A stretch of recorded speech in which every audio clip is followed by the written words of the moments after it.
Hi ladies and gentlemen, so today we're doing a different kind of video. We're actually doing a compilation video of what, in my opinion, are the 3 best fishing videos from this past season. And by season, I mean from ice fishing in January all the way to just fishing a few weeks ago in the boat in August. And we're kind of going to do this in order, and by that I mean, like, the third video will be like, I don't know how to say this, like the least best, but it's still like a good video. And then the second one will be like a great video, and then the first one will be the best video, in my opinion, of this past fishing season. So the first video, or the third video, I should say, that the first video, which is gonna be the third video that I'm telling you guys about in this compilation. If you guys haven't seen it, I named it Huge Largemouth Bass from Shore on YouTube. In this video, this was actually the first time that me and Pa took my brother fishing. So once I get the fish out of the lake, you can hear him yelling like, oh my God, Ryan," and stuff like that, because he can't believe how big the fish is. But how this all unfolded and how I caught this about 7.5, 8 pound largemouth bass from shore on a worm, was this. So at the Noise Pond Spillway, so that's what the name of the lake me and Pa go to is Noise Pond, there's like a spillway area right up in the beginning. So the water will be coming out of the lake, and it'll dump over about like a 10, maybe 15 foot drop down into a little brook, which wing-wangles its way all the way across a field into another lake. So this spillway will attract a lot of little fish because it'll be dragging all kinds of, I guess I'll say, food and stuff like that. It'll drag it all closer to shore because of the current, and since that brings all the little bluegills and stuff there's always a lot of big largemouths because they are actually eating the bluegills. So I saw this largemouth swimming by, and I couldn't believe the size of the thing, and I immediately tried to catch him. So this took me about like 10-15 attempts to catch this thing. So I was throwing my nightcrawler right in front of him. But like I said before, these largemouths were more interested in bluegill than they were worms. So he was kind of looking at it, but he didn't really ever decide, well, not ever, but he didn't decide in like a half an hour period of time if he was going to eat it or not. And he kept going and chasing all these little bluegills or whatever. And of course, my luck, the bluegills aren't hungry because they're all being chased by the bass and they're not interested in eating anymore. So I couldn't catch one of them to live line. So then I put on a fresh whole nightcrawler, kind of just whipped it out as far as I could. And I don't know if it was because I changed up the worm and it was like a little bit longer and I guess fresh or whatever. I don't know what it was that was different to the largemouth bass, but I threw it out there and he immediately swam over to the thing, full speed, bit it. I set the hook, and that's kind of how it all started. So let's get into the clip. Hi, ladies and gentlemen, I am hooked up to a largemouth. Hold on. Come this way. I am. I'm trying to work him over here. He just bit the whole nightcrawler. I gotta bring him over to the spillway.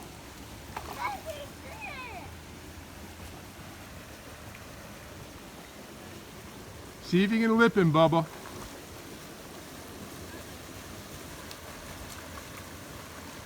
Look at the size of this fish. Oh my God, I gotta get the hook out. Ryan, oh my God. Oh my God, Ryan. The hook's not even in him. Oh my God. Look at the size of this thing. Oh jeez. That's you. 4 pounds all day. Whoa. Nice. Whoa. Good job. Hi guys, so I'm back now. So that video that you guys just saw of that largemouth bass was what, in my opinion, was the 3rd best video from the past fishing season.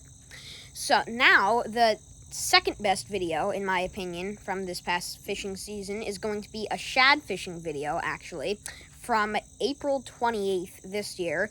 And where I live in Massachusetts, the shad when they come up the river to spawn, they normally do it in like mid-May. So going on April 28th wasn't really the best idea to fish. So me and Pa were kind of just going there to scope out the area and see if, you know, we could fish there, if there were branches hanging over the water, that kind of thing. We were more scoping out the area, but Pa did bring his fishing pole so we could make a few casts after we kind of checked the area out, which is what we did. So he made some casts, and, you know, once Pa starts making casts, he can't just say, all right, that's it, we're done. So, you know, he made like 50 casts probably.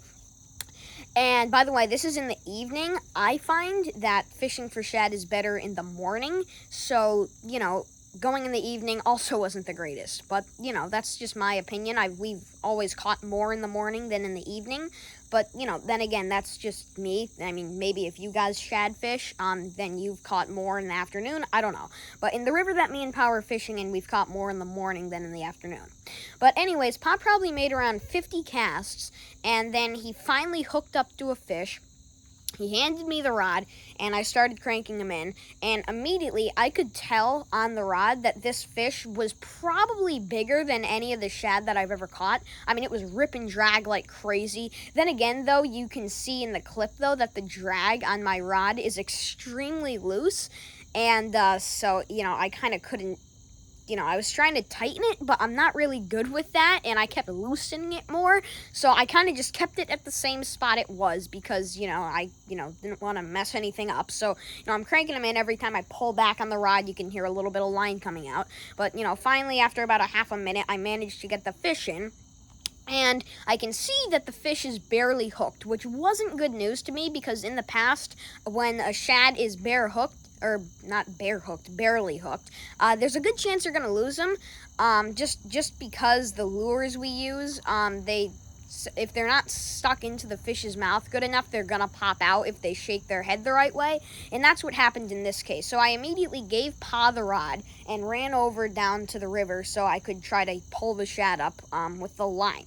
And the whole time I was ready for this fish to shake his head and for the lure to pop out, which is exactly what happened. So the lure goes flying, and I pounce on the thing, and I put both arms around him like this, kind of scooping him up like that, and then I kind of push him up against my shirt, which is not a good idea because when you have a fish up against your clothing, it takes off their protective slime, which protects them from diseases and stuff like that. So if you really don't have to, do not push the fish up against your shirt. But in this case, I didn't really have much of a choice because if I just held the fish like this, he easily would have, kind of just, squirmed out back into the river. So I kind of pried him up against my shirt or whatever. And I was very lucky that I was actually able to scoop him up out of the river because shad are really, really slimy fish. And they're just, and of course this one's covered in water too. It's all slimy, so I could barely hold on to it, which is why I kind of pried him up against my shirt so I could, kind of hold on to him, get a better grip on him. And then I kind of walked over the log that's right in front of the water, and then the shad, squirming all over the place. It jumps out of my arms, falls on the ground. I get the shad back again. It's flapping all over the place, but it's definitely it was definitely probably the biggest shad that we caught that year, or this year. It was probably around 3.5 pounds, but it was definitely a very memorable moment, just like all these videos I'm showing you guys today. So, yeah, enjoy the clip. Hi, ladies and gentlemen. So we're shad fishing now. It's still late April. I've got a big shad on right now. Tighten your drag a little bit, Bubba. There he is right there. Hold on. Yeah, Okay, that's good. Tighten the drag. He's coming. Though I just saw some color. Keep your rod up a little bit. Look at that shad. Let's go, baby. Yeah, right. Okay, we're gonna bring him in here. We don't want to lose him now. He's this close. Hold on. I'm gonna give Pa the rod just momentarily. I can grab the line here. Oh, he's off. No, he isn't. You got him. Oh my God, you wrestled him. He fell off. He's gone. Oh my gosh. He's shad gone wild. Oh my God. Look, you're covered in slime shad. How do you hold this fish. I forget. How many All pounds right. is this thing? That's a couple of pounds. Nice job, buddy. Wow. I He told you fell they off. were here. I like basically dove into the water. I'm covered in mud. Nice. Oh my goodness, this is extreme fishing. Wow, what a beautiful shad. Unbelievable. This is the first one we've caught in like 3 years. First time we came in 2020, we caught like one almost every cast. 2021 and last year, 2022, we didn't catch any except for like 1 or 2 smallmouth. Wow, let's release him. Bye, buddy. Beautiful. What a fight. No. See ya. Oh, there's my shower. Hi, guys. All right, guys, I'm back again now. So you guys have seen the 2 of the best fishing videos from this past fishing season, and now this last one was actually just from a couple of weeks ago. In my head, this was the best one of the entire video, or of the entire season, and will be in this video. So this one was actually a smallmouth bass caught in a creek. Some of you guys may have watched this video. I only posted this a few weeks ago. But it was very memorable. It was definitely one of the craziest things that's ever happened to me fishing. So, as I said in the first clip of me talking before the huge largemouth, there's that spillway at that Lake Noise Pond that me and Pa go to where the water drops off. Sometimes bigger fish will actually fall off the top of there down into the brook. And they have hardly any water to swim in. Like, there's like this much water in the brook. The deepest spot might be like, I don't know, about 1.5 feet, maybe not even that. So when the fish fall off of the spillway down into the brook, they have absolutely nowhere to go because they really can't even swim. So me and Pa were packing up for the day or whatever, and Pa was loading the boat back into the truck, and I was doing the thing I normally do at the end of the day, just fishing for little bluegills. I was not expecting to catch anything big, but, you know, at the back of my mind, I did know that it was possible because, you know, like that largemouth bass clip, fishing in the same spot, you never know what's going to happen. So I kept hearing some funny splashing noises from the brook behind me that I normally wasn't hearing. But I expected it to just be like a rock the water was bouncing off of or something, but I kept hearing it. Big splashes over and over again. And I finally turned around and tried to see what it was.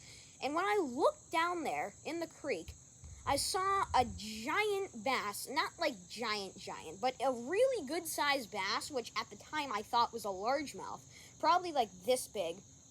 Really good-looking fish. So I immediately kind of, you know, went crazy. And I jumped over kind of just ran over to Pa, because at the time, of course, I had gut hooked a bluegill. When I was admiring the smallmouth bass down in the creek, a bluegill ate my worm, and he got gut hooked. So Pa managed to get the hook out of the little bluegill with the pliers. He tossed him back into the lake, and then I immediately put on a whole night crawler and ran over down and dropped the worm down in the creek. Immediately, second it hit the water, this thing disappeared. I set the hook, and the smallmouth was on. I was fighting him for about 5 seconds, and then he fell off. And right there, I was like, you've got to be kidding me. Because when a fish gets hooked like that, they're not going to bite again. However, this smallmouth was probably in this creek for at least a week and a half because it was absolutely starved. I mean, it was in there for a long time. I don't know that it was a week and a half. It was definitely probably about a week, though, because I dropped the worm down again, and he bit it again as if he wasn't even hooked. And the way I've been catching these giant bass, not the ones out in the boat, the ones from shore that you guys might have seen, I'm catching them on a size 10 hook, which is about this big. I can't even explain how small it is. It's about as big as the record button on your phone. Let's go with that. And so you wouldn't really expect to catch a lot of big largemouth and smallmouth bass on a hook that's this small. Can't even explain, like I said before, how small it is. But for some reason, I always manage to catch these big bass on such a small hook or whatever. So, you know, the smallmouth bit it again. I set the hook, and this time the hook was stuck in him pretty good. But you guys may be remembering in the first clip, I told you guys that this spillway drops down like 10 to 15 feet. However, there's a bunch of rocks to the right of the spillway where it's dumping off, and they all kind of lead down to the brook, but they're all wobbly and stuff. So, I'm fighting the smallmouth, it's jumping around, making all kinds of noise or whatever, and I'm trying to, get down there without face planting on one of the rocks because they're all moving, and I'm trying to walk down there. I've got a fish nearly pulling me down there on the rod, so I was trying to get down there as carefully as I could, still cranking in the smallmouth. And I finally got to like a flat rock, and that's when Pa started videoing. And, I was kind of going absolutely crazy. In the beginning of the video, you guys will hear me say, it's a smallmouth, it's like 10 pounds. It was not 10 pounds. It was like about 3.5 pounds. But up to that point, I was just going crazy, and I just yelled it's 10 pounds because, I don't know, I was just losing my mind. But however, Pa was still filming, and he was telling me, I could go down there into the brook because of how shallow it was. I kind of hesitated at first because, it's all slimy and stuff down there, and there's so many rocks, they're all so slippery or whatever. So I kind of hesitated, and then I finally said, well, that's the only way I'm going to be able to land this smallmouth because I cannot lift it up onto these rocks. And it's just not going to work out. The fish is too heavy. And by the way, guys, I'm using a little bluegill rod, a little ugly stick. Not a heavy-duty ugly stick at all. Just a little ugly stick that, the drag's all loosened on it because it's for bluegill. So the smallmouth's ripping all kinds of drag on it. I'm trying to tighten the drag, but I'm not good with that stuff, and I keep loosening it more, and the smallmouth keeps going further down into the creek or whatever. So I finally stepped down there into the water, and, I get the smallmouth back to me, swimming all around me or whatever. I'm trying not to get the line tangled on me. I'm trying not to fall down. I'm trying not to drop the rod. And, then the smallmouth swims back over here. I'm pulling back on the rod, and he made the biggest mistake of his life. Swims into a pile of weeds about this big, and he gets up to the surface right there. And I immediately run over to him. It got really deep there, though. It was probably like the deepest spot in the brook right there. And, the water was like up to my waist area. It was really deep, and the water is like 65 degrees, so it was absolutely freezing, too, at the time. And I kind of just, tried to grab onto the smallmouth, but it's flip-flopping around on this weed bank, so, I can't really grab onto him, and I'm getting pulled downstream by the current. So I finally grab onto him, and I pull him up onto the shoreline. And I honestly just couldn't believe that just happened, because let me tell you, I never expected anything like that to ever happen. Just seeing such a big fish in a little creek like that, if you know what I mean. But it was definitely one of the craziest fishing moments that's ever happened to me. I brought him up onto shore, took the hook out, got a, quick little half-a-minute video, and, put him back in the water or whatever. And that half-minute video is still connected to when I'm cranking him in. And, then at the end I explained, how out of breath I am or whatever. I can't manage to say the word going. It was just absolutely crazy, and I hope you guys really enjoyed this clip because it was definitely my favorite from the year. Let's get into it. It's a smallie, it's like 10 pounds! Look at this, guys! I'm fishing in a creek! Explain this to me! You're going to have to walk them down. Lift up your pole over the weeds. It's a huge smallie! Yeah, get right in the water. Hold on. Freaking drag! Get right in the water. You can get right in there.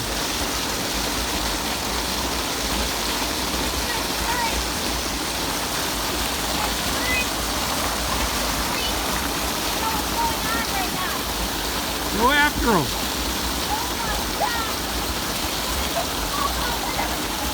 Flip him, Bubba. Oh my God!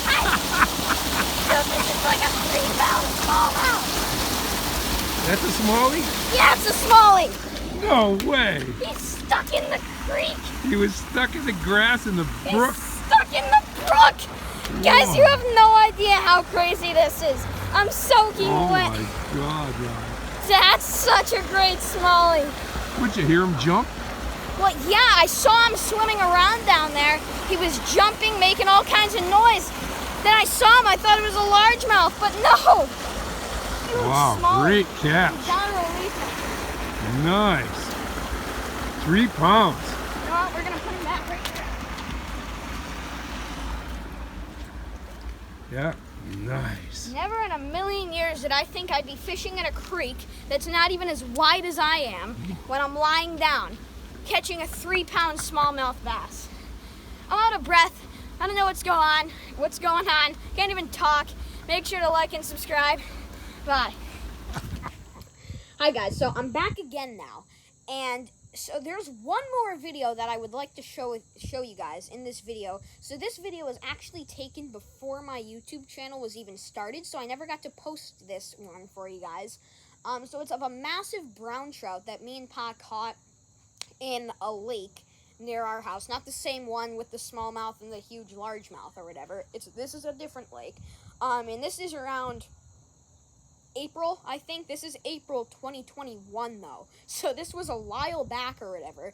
And I know this isn't a video from this past fishing season, but I would like to show this one to you guys because it's just as good as the others that I'm showing you guys today, but it's not from this season, and I didn't even have my YouTube channel when when this happened.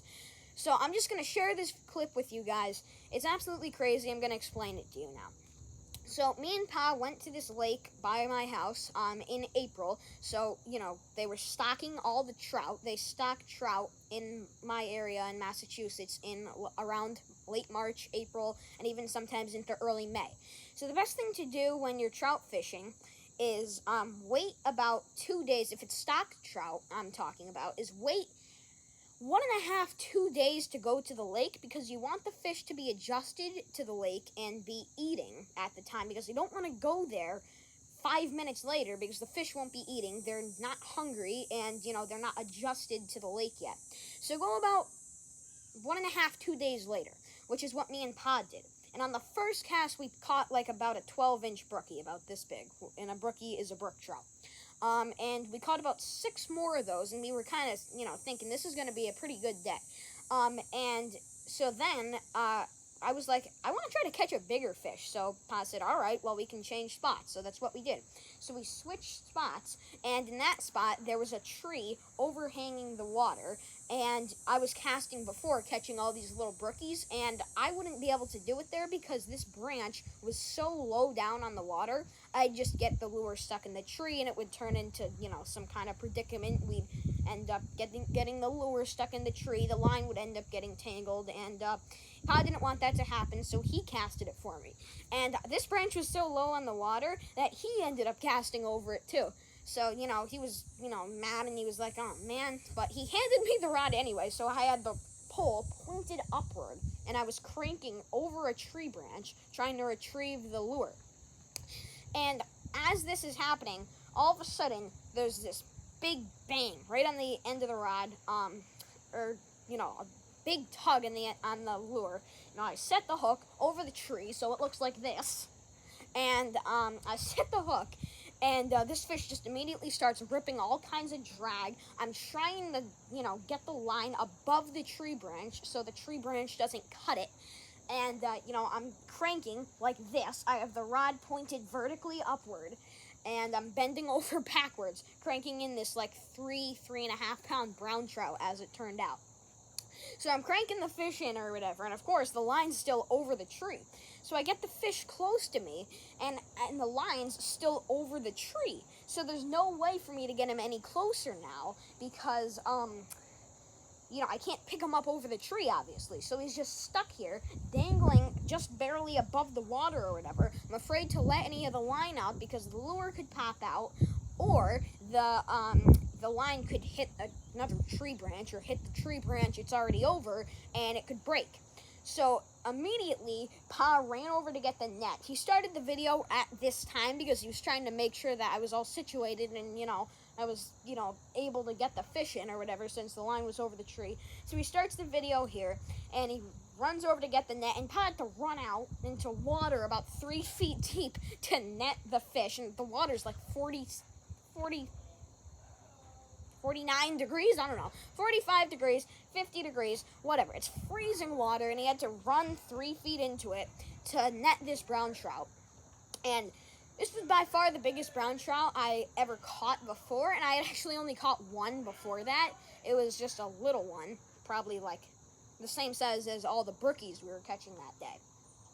This brown trout was more like this big this time, though, and it was so fat. I mean, the spots on this brown trout were like this big. You know, they were like the size of, I don't know, trying to think about that big. They were like the size of dimes. They were huge spots. Normally trout have, you know, spots like really, really small, like, you know, I don't know, something just really small spots. This trout had giant spots, and it was really, really fat, which made it, you know, weigh so much. It's probably around 3.5 pounds. It was a giant fish. The thing fought so hard when I was cranking him in. When he jumped, he actually broke one of the hooks off of the lure we were using, which we didn't realize until we all released the trout. But anyways, this clip was absolutely unbelievable. This was the first video that I actually ever took that was, you know, as good as the ones that I'm showing you guys before this one. You know, I was kind of just getting into fishing at that point, so it was a big moment for me to catch a fish that big, and especially over a tree branch and, you know, that kind of thing. So, really hope you guys enjoy this clip.